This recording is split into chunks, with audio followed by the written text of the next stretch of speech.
In the mist and snow of the land of waves, we finally see how deep Naruto is willing to cut in this brutal introduction to what it truly means to be a ninja. In other words, to fight for your life against opposition that could have been your friends, only to see them discarded the moment they are no longer needed.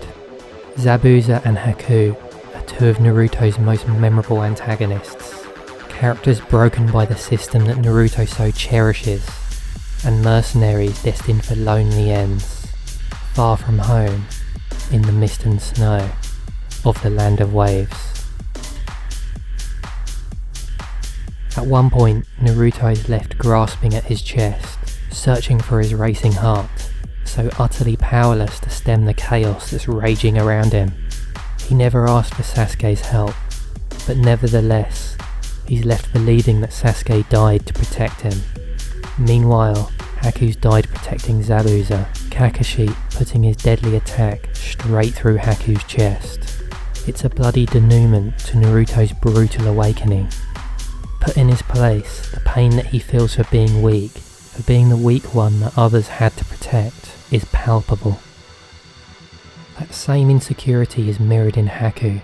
From the moment that Naruto breaks out of Haku's cage of ice, Haku gives up on life, asking Naruto to kill him. Just like the fragile identity that Naruto's built up around wanting to be the strongest ninja, only to be saved by Sasuke, Haku's only sense of self-worth springs from his usefulness to Zabuza. The moment that he loses to Naruto, his identity, his very place in their world, is lost with it. It's the first sign that Naruto is going to be about more than just fighting. It is about searching for an identity that extends beyond your talent, to be truly valued for who you are, not merely what you can do. And in Haku, Naruto sees a darker version of himself. A lonely boy, so desperate for another's respect that he's willing to sacrifice everything, including his life, for it. In Masashi Kishimoto's own words, you might describe Haku as a guide to Naruto, who inspired him when it came time to select his nindo, or the personal belief that forms the basis for Naruto's life as a ninja. Raging at what Haku did to Sasuke, Naruto seems to have made his mind up to grant Haku's wish to end his life. He sets forth with the determination to do just that, only for Haku to move at the last moment, jumping in front of Kakashi's deadly attack instead. It's a moment of diverging paths in Naruto's life.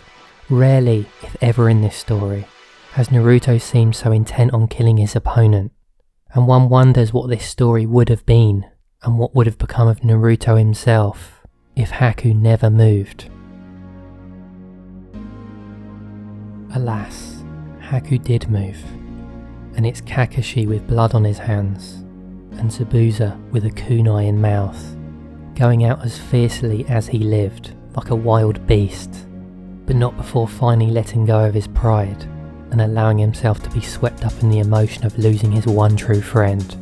He realises all too late that Haku was his guiding light, and we're left with an overwhelming sense of tragedy, realising that these two died without ever being honest with each other.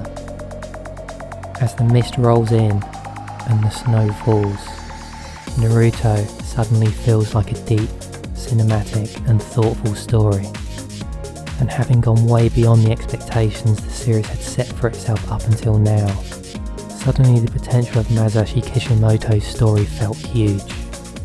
The Land of Waves arc, gritty, brutal and emotional, was the moment that Naruto truly began to mean something.